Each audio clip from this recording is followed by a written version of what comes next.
क्या आप तैयार हैं एक ऐसी रात की कहानी सुनने के लिए जहां प्यार की जगह मौत ने दस्तक दी थी, जहां दुल्हन के घूंघट के पीछे छुपा था एक भयानक राज। तो अपनी लाइट्स बंद कर लीजिए और हिम्मत जुटाइए, क्योंकि अब शुरू होने जा रही है सुहागरात का श्राप। नमस्कार दोस्तों, स्वागत है आपका द हॉरर डायरी चैनल पर, जहां हर कहानी एक नई दहशत का दरवाजा खोलती है। आज हम सुनेंगे एक ऐसी रात की हकीकत जिसे सोचते ही रूह कांप उठती है। तो चलिए कहानी शुरू करते हैं। मेरा नाम अर्जुन है। आज जो किस्सा सुनाने जा रहा हूं वो मेरी जिंदगी का ऐसा हादसा है जिसे मैं चाहकर भी भुला नहीं पाया। ये बात करीब 10 साल पुरानी है, जब मेरे गांव बरेलीपुर में मेरी शादी तय हुई थी।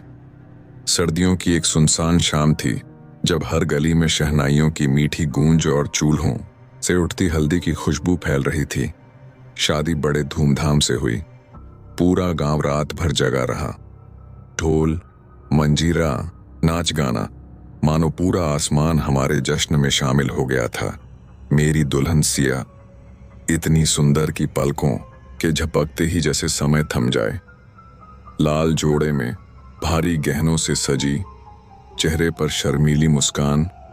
उसे देखते ही मन में अजीब सा सुकून भी था और कहीं ना कहीं एक अजीब बेचैनी भी। शादी की सारी रस्में खत्म होने के बाद वो रात आई जिसका हर नवविवाहित जोड़ा बेसब्री से इंतजार करता है। सुहाग रात। कमरा फूलों से सजा था। गुलाब की भीनी भीनी महक और जलती अगरबत्तियों का धुआं कमरे को किसी सपनों की दुनिया जैसा बना रहा था। दीवारों पर लालटेन की मध्यम रोशनी थरथरा रही थी। खिड़कियों से हल्की सी सर्द हवा अंदर आकर पर्दे फड़फड़ा रही थी। बाहर आंगन में एक छोटा सा दीपक रखा गया था। गांव की परंपरा थी, ताकि बुरी शक्तियां दूर रहें।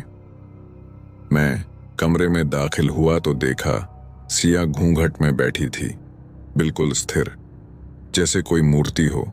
उसके सामने चांदी की थाली में चावल और हल्दी रखे थे। मैंने धीमे धीमे कदमों से पास जाकर उसका हाथ पकड़ने की कोशिश की। जैसे ही उसकी उंगलियों को छुआ, एक झटका सा लगा। उसकी त्वचा बर्फ की तरह ठंडी थी, इतनी ठंडी कि जैसे मौत का एहसास कराती हो। सिया, मैंने धीमी आवाज में पुकारा, लेकिन कोई प्रतिक्रिया नहीं।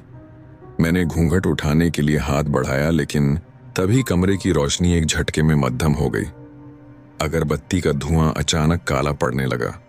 दीवारों पर परछाइयां थिरकने लगीं, जैसे कोई अदृश्य ताकत चारों ओर मंडरा रही हो। मेरे हाथ कांपने लगे, लेकिन हिम्मत जुटाकर मैंने घूंघट उठा दिया। और तभी मेरी आंखों के सामने जो दृश्य आया, उसने मेरी आत्मा तक को जला दिया। सिया का चेहरा गल चुका था, आंखें गड्ढों में ढंसी हुई, मुंह से बदबूदार सड़ा खून रिस रहा था। उसकी लाल आंखें मुझे घूर रही थीं, मानो मेरे शरीर के आर पार देख रही हों। उसने अचानक मेरा हाथ पकड़ लिया। उसकी पकड़ इतनी मजबूत थी कि मेरी हड्डियां चटकने लगीं। उसके मुंह से जो आवाज निकली वो इंसानी नहीं थी, बल्कि किसी घिनौनी सड़ती आत्मा की गूंजती फुसफुसाहट थी। तुम अब मेरे हो। अर्जुन। कमरा घूमने लगा। दीपक की लौ नीली पड़ गई। फूलों की खुशबू अब सड़ी हुई लाशों जैसी दुर्गंध में बदल गई थी। दीवारों पर अजीब अजीब आकृतियां उभरने लगीं, कभी सड़ते हुए चेहरे, कभी झुलसे हुए हाथ। तभी दरवाजे के पीछे से मां की आवाज आई। वो मंत्रोच्चारण कर रही थी। गांव की बूढ़ी औरतें भी आकर भजन गाने लगीं। जैसे ही मंत्रों की ध्वनि तेज हुई, वो डायन चिल्लाई। उसकी चीख ने कमरे की खिड़कियों को झनझना दिया। आखिरकार अचानक एक सफेद चमकदार रोशनी कमरे में फैली। डायन की पकड़ ढीली पड़ी। उसका शरीर धुएं में बदलने लगा। उसके चेहरे पर नफरत की आग थी, जैसे कह रही हो, मैं वापस आऊंगी। और फिर वो गायब हो गई। जब मुझे होश आया तो गांव के बुजुर्गों ने एक भयानक सच्चाई बताई। हमारे परिवार पर एक श्राप था। सदियों पहले एक डायन ने बदला लेने के लिए ये शाप दिया था कि हर चौथी पीढ़ी के लड़के को सुहागरात पर उसकी आत्मा लेने एक शापित दुल्हन आएगी। आज भी जब आधी रात को तेज हवा चलती है या अचानक कमरे का दीपक बुझ जाता है तो मेरे रोंगटे खड़े हो जाते हैं।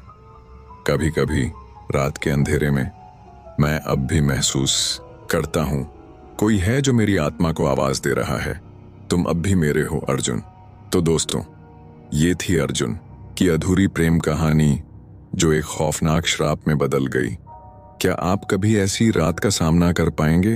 अगर कहानी ने आपकी रूह को झकझोर दिया हो तो वीडियो को लाइक करें, कमेंट में अपनी राय दें और द हॉरर डायरी को सब्सक्राइब करना ना भूलें, क्योंकि अगली कहानी और भी ज्यादा डरावनी होगी।